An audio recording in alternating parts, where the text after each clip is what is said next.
Hello, welcome to EDF5. Today I'll be teaching you how to do basic movement.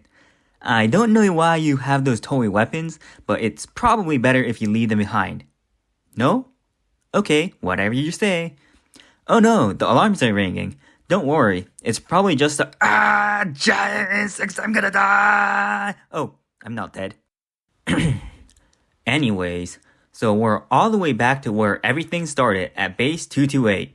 The aliens have started attacking, but we already know what we have in this base. We whip out the Barga, snap all of the teleportation anchors in half, and successfully protect the base.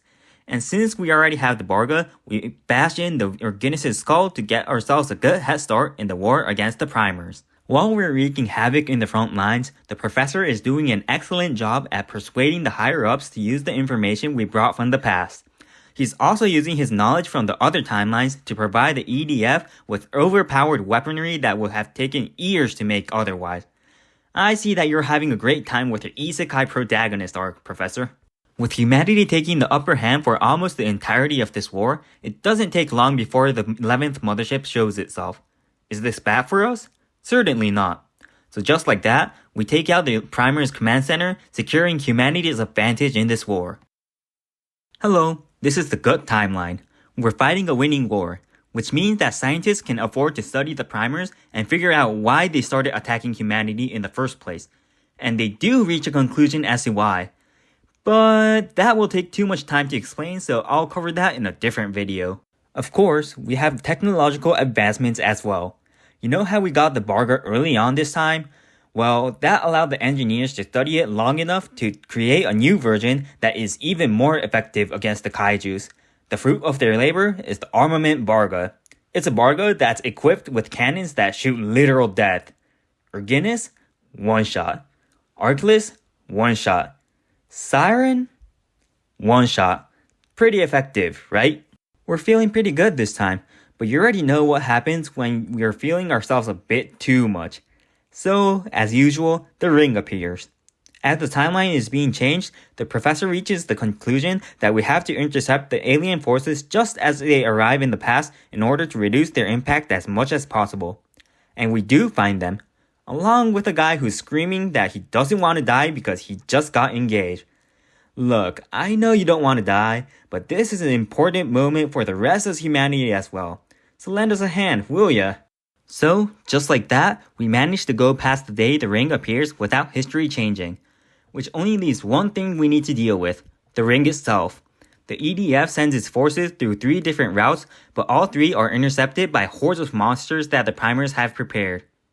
Our group is the only one to make it out, but we've done this mission enough times before. We can still do this. We begin the attack on the ring. We destroy the cross, but the ring flips over, revealing another cross. With the help of the nuclear submarines, we destroy the other cross as well, and the ring falls flat on its side. In order to prevent itself from completely crashing, the ring opens up its core. And us being the EDF, what do we do when we see something that looks like a weakness? We attack it. After a long fought battle, we finally destroy the ring. We've done it! We defeated the primers! And then a robotic dragon appears in the sky.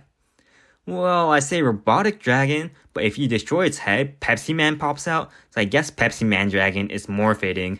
As it turns out, the Pepsi Man Dragon is a version of the ring from even more in the future than the one we just destroyed. This opens up the possibility that the primers will keep on attacking us endlessly with even more advanced weaponry every time. So, how can humanity stop the primers from attacking us? Easy. We pollute their home planet to the point where they can never be born, and pollution is something we're very good at.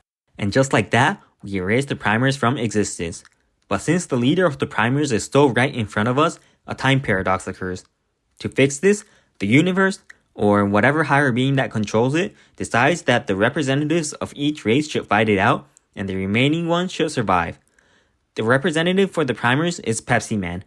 Who's the representative for humanity then? Of course, it's us, Storm 1, the one who's been fighting for humanity across multiple timelines. And so, the final battle begins. And you probably already know how this fight goes. It doesn't matter if it's vicious giant insects, time travelers, or any other alien threats. When aliens attack our Mother Earth, we are always ready to unleash our forces to protect her. No matter how hard the battle is, we will keep on fighting. Because we are the EDF, the Earth Defense Force.